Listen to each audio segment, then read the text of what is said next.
ఎన్టీఆర్ బాకీ తీర్చేస్తాడా? ఏం బాకీ, ఎవరికి బాకీ? ఇప్పుడు ఎందుకు మాట్లాడుతున్నారు? ఇప్పట్లో సినిమా కూడా ఏం లేదు కదా. 48 గంటల్లో 3 కోట్ల ఏమో, అంతకంటే ఎక్కువ రెస్పాన్స్ రావడం చూస్తే ఎస్, ఈసారి ఎన్టీఆర్ ఖచ్చితంగా బాకీ తీర్చేస్తాడు అనే కాన్ఫిడెన్స్ చాలా మందిలో వస్తాం. ఇది కేవలం ఇమేజ్కి సంబంధించిందో సినిమా విషయమో మాత్రమే కాదు, సోషల్ ఈక్వేషన్స్ మీద, అంతకు మించి రాజకీయం మీద కూడా ఊహించనంత ప్రభావం చూపించబోయే ఈక్వేషన్. ఇంతకీ ఏంటా బాకీ? ఎన్టీఆర్ తీర్చేస్తాడా అంటే ఎస్, తీర్చేస్తాడు అన్నట్టుగా ఇప్పుడు అందరూ ఎందుకు మాట్లాడుతున్నారు? డీటెయిల్గా చూద్దామా, 1 by 1. ఇందులో కొన్ని హిస్టారికల్ ఫ్యాక్ట్స్ ఉన్నాయి, సినిమాకి సంబంధించిన విషయాలు ఉన్నాయి, అంతకు మించి political dimension and social aspects కూడా ఉన్నాయి. మరి 1 by 1 చెక్ చేద్దాం. This is key talks special.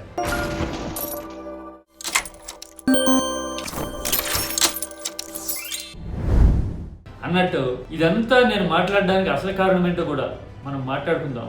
Don't miss this video till the end. చాలా రోజుల తర్వాత ఎన్టీఆర్ కాన్ఫిడెంట్గా, కొత్తగా, అన్నిటికీ మించి ఎగ్జైటింగ్గా కనిపించాడు కదా పుట్టినరోజు నాడు. ఎస్, నేను మాట్లాడుతున్నది డ్రాగన్ లుక్ గురించి. ఫీలర్ అంటే, టీజర్ అంటే మామూలుగా గ్లిమ్స్ అని 10 seconds 15 seconds వదులుతున్నారు ఇవాళ రేపట్లో. వీళ్ళేంటి ఏకంగా 4.5 నిమిషాలు వదిలేరు. అదొక్కటి చాలు కదా. మిగిలిన శత్రువుల ముఖాలే కనబడతాయి.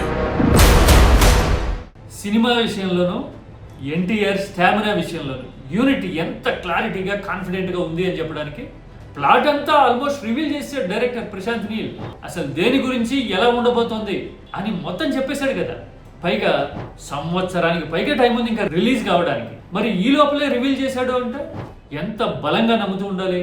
100% కాదు, 200% బిలీఫ్ ఉంటేనే ఇలా చేయగలుగుతారు కదా. అన్నిటికీ మించి ఎన్టీఆర్ డైలాగ్, నిద్రపోయినప్పుడు నా కళ్ళుకి నేను చంపిన వాళ్ళ ముఖాలు రావు, మిగిలిన శత్రువుల ముఖాలే కనబడతాయి. ఎస్, దీని గురించి ఇప్పుడు సోషల్ మీడియాలో అక్రాస్ ద ఇండస్ట్రీస్ అంటే అన్ని లాంగ్వేజ్లోనూ చర్చ జరుగుతూ ఉంది కదా.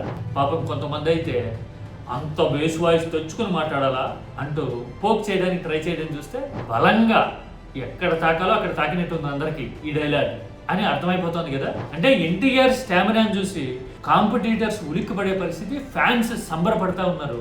ఏకంగా యూనిట్ ఏమో 4.5 నిమిషాలు క్లిప్ వదిలింది అంటే దుమ్ము లేచిపోయేంత ఇంపాక్ట్ రాబోతోందా అని అనిపించింది చూడగానే. పైగా 48 గంటల్లోనే ఏమో 3 కోట్లకు పైగా వ్యూస్ వచ్చినాయి అన్ని లాంగ్వేజెస్లోనూ. అంటే ఇది ఒక రికార్డ్ ఇప్పటి వరకు అంటున్నారు కదా. అంటే ఎన్టీఆర్ స్టామినాకి సూట్ అయ్యే బొమ్మ పడుతుంది అనే ఫీలర్ ఇప్పుడు కరెక్ట్గా ఎక్స్పెక్టేషన్స్కి మ్యాచ్ అయినట్టుంది. పైగా ఎన్టీఆర్ ఫ్యాన్స్ అయితే కరువులో ఉన్నారు కదా.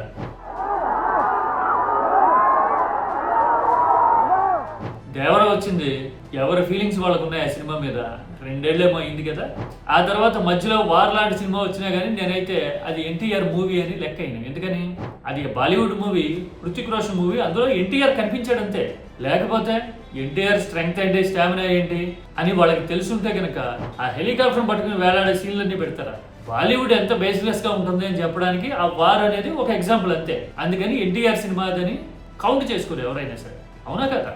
ఈ లెక్కను చూస్తే ఆర్ఆర్ఆర్ తర్వాత మళ్ళీ ఎన్టీఆర్ కనిపించేది నెక్స్ట్ ఇయరే, 2027లోనే. అందుకోసమే ఇప్పుడు ఫ్యాన్స్లో ఎక్స్పెక్టేషన్స్, క్యూరియాసిటీ, అన్నిటికి మించి కాన్ఫిడెన్స్ పెరిగింది.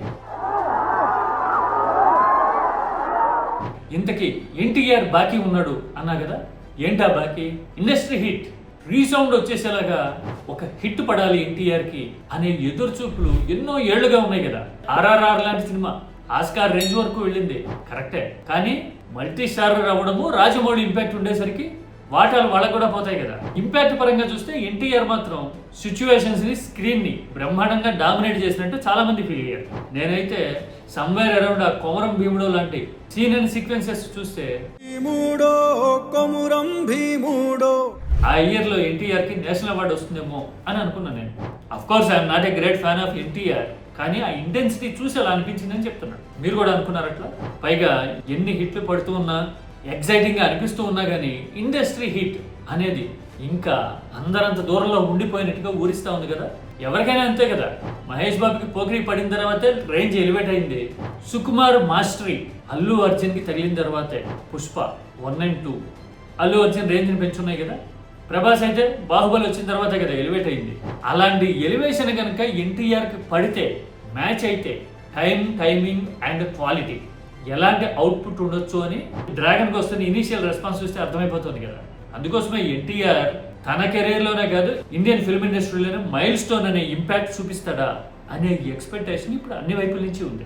ప్రశాంత్ నీల్ కాంబినేషన్, ఎన్టీఆర్ డెప్త్, అన్నిటికీ మించి స్టోరీ, ఆ ట్రాజెక్టరీ చూపిస్తున్న తీరు, ఇదంతా చూస్తే ఎన్టీఆర్ ఖచ్చితంగా ఈసారి భారీ హిట్ కొట్టబోతున్నాడా అని అనిపిస్తాం. సినిమా గురించి మాత్రమే కాదు, సోషియో అండ్ పొలిటికల్ ఈక్వేషన్స్ గురించి కూడా ఇంపార్టెంట్ ఇది అని అనుకున్నాం కదా. కారణం ఏంటి? ఈ మధ్యన మనం ఒక వీడియోలో మాట్లాడుకున్నాం, తమిళనాడులో విజయ్ ఇంపాక్ట్ చూపించిన తర్వాత, సీఎం అయిన తర్వాత తెలుగు రాష్ట్రాల్లో ఎవరికి ఆ కెపాసిటీ ఉంది అంటే ఎన్టీఆర్ అని మాట్లాడుతున్నారు చాలా మంది. ఎన్టీఆర్ స్ట్రెంగ్త్ ఏంటి, అడ్వాంటేజ్ ఏంటి అని నేను ఈ వీడియోలో చెప్పున్నా కదా. అంటే రాజకీయంగా, సోషల్ ఈక్వేషన్స్ పరంగా ఎన్టీఆర్ ఎప్పుడూ రిలవెంటే తెలుగు రాష్ట్రాల్లో కదా. పైగా రాజకీయం ఎన్టీఆర్ వెనక రావడమో లేదంటే ఎన్టీఆర్ రాజకీయంలోకి దిగడమో కొత్త విషయం కూడా ఏం కాదు కదా. నాకు ఇప్పటికీ గుర్తుంది, 2005లో అనుకుంటా నరసింహుడు అనే సినిమా వచ్చింది కదా. ఆ సినిమా ఆడియో ఫంక్షన్లో చంద్రబాబు ఫస్ట్ టైం ఎన్టీఆర్తో కనిపించారు, భుజం మీద చేయేశారు. చాలామంది గుర్తుండే ఉంటుంది. మరి ఆ విజువల్ ఫోటో దొరుకుతుందో లేదో మరి ఇప్పుడు ఉంటే కనుక ఖచ్చితంగా కనపడుతుంది. తాజకృష్ణలో ఎక్కడో జరిగింది ఆ ఫంక్షన్, నేను పర్సనల్గా అటెండ్ అయ్యి ఉన్నా, అందుకని నాకు ప్రత్యేకంగా గుర్తుంది. వైఎస్ఆర్ గెలుపు తర్వాత చంద్రబాబు అప్పుడప్పుడే బయటకు వస్తూ ఉన్నారు. ఎన్టీఆర్ ఫంక్షన్లో కనపడేసరికి పొలిటికల్గా కూడా ఒక హైప్ వచ్చినట్టు అయింది. ఆ తర్వాత ఆ అసోసియేషన్ కంటిన్యూ కావడం, తర్వాత 4 ఏళ్లకే ఎన్టీఆర్ టీడీపీకి ప్రచారం చేయడం లాంటివన్నీ జరిగినాయి. ఆ తర్వాత కొన్ని మలుపులు ఉన్నాయి కదా, డైరెక్ట్గా ఇండైరెక్ట్గా ఫలానా వాళ్ళు ఎన్టీఆర్ సినిమాని బాయ్కాట్ చేస్తున్నారు లాంటి ప్రచారాలు ఉన్నాయి. నాన్నకు ప్రేమతో టైంలో అయితే ఒక రకంగా ఫ్రిక్షన్ భారీగానే జరిగినా కానీ ఎన్టీఆర్ తన స్టామినాతో అవన్నీ తట్టుకుని నిలబడ్డాడు కదా. అంటే బ్యారికేడ్స్ అన్ని దాటాడు. ఇవన్నీ చూస్తే రాజకీయం ఎన్టీఆర్ మీద ఎప్పుడూ కన్నేసి ఉంచింది అని అర్థమవుతుంది. ఆ తర్వాత సోషల్ ఈక్వేషన్స్ పరంగా పెట్టాలనుకుంటున్న అడ్డంకుల్ని, స్పీడ్ బ్రేకర్స్ని అన్నిటినీ ఎన్టీఆర్ ఆల్రెడీ క్రాష్ చేశాడు అని అర్థమవుతుంది కదా. మరి ఆ రెండు దాటితే, సోషియో అండ్ పొలిటికల్ ఇంపాక్ట్ని దాటితే ఇప్పుడు ఇండస్ట్రీ హిట్ కూడా పడితే అది కేవలం సినిమాకి సంబంధించిన విషయం అవుతుందా? కాదు కదా. ఓవరాల్గా ఎన్టీఆర్ ఇమేజ్ మేకఓవర్ అవుతుంది. పైగా మంచి ప్రొడక్టివ్ ఏజ్లో, ఎర్లీ 40sలో ఉన్న టైంలో నెక్స్ట్ లెవెల్ స్టార్ట్ అయింది. నెక్స్ట్ ఎన్టీఆర్ విశ్వరూపం చూడబోతున్నారు అనే ఫీలర్ అందరికీ, ఫ్యాన్స్కే కాదు చుట్టుపక్కల ఉన్న వాళ్ళకి, రాజకీయంలో ఏం జరగచ్చు అనే క్యూరియాసిటీతో ఎదురు చూస్తున్న వాళ్ళకి, అమ్మో ఎన్టీఆర్ వస్తాడేమో అని లోపల గుబులతో ఉన్న వాళ్ళకి అందరికీ ఒక క్లారిటీ వస్తే కనుక అది చాలా మేజర్ టర్నింగ్ పాయింట్ అవ్వచ్చు. సినిమాల్లోనే కాదు, రాజకీయంలోనూ, మరీ ముఖ్యంగా ఏపీ సోషల్ ఈక్వేషన్స్లోనూ. మరి అలాంటి ఇంపాక్ట్ని 2027లో చూడబోతున్నామా? పైగా ఇయర్ కూడా చూడండి, అప్పటికే కాస్త ఎలక్షన్ గురించి మాట్లాడుకోవడం స్టార్ట్ అయిపోతుంది. కాస్త అటు ఇటుగా ఒక 1.5 yearలో ఎలక్షన్ ఉంటుందేమో అప్పటికి కదా. అదే టైంలో కనుక ఎన్టీఆర్ ఇండస్ట్రీని షేక్ చేసేలాగా ఇంపాక్ట్ చూపించగలిగితే, డ్రాగన్ దెబ్బ గట్టిగా రీసౌండ్ వచ్చేలాగా వినపడితే కనపడితే కనుక ఆ ఇంపాక్ట్ ఎలా ఉండొచ్చు ఓవరాల్గా. ఫస్ట్ లుక్ చూస్తూ ఉంటే ఏకంగా 4.5 నిమిషాల వీడియో రిలీజ్ చేయడం చూస్తూ ఉంటే ఆ కాన్ఫిడెన్స్ ఏం చెప్తుంది? మీకైతే ఏమర్థమైంది? ఇలా చెప్పాను, ఇలా మాట్లాడుకుంటున్నాను కదా అని నేను చెప్పాను కదా.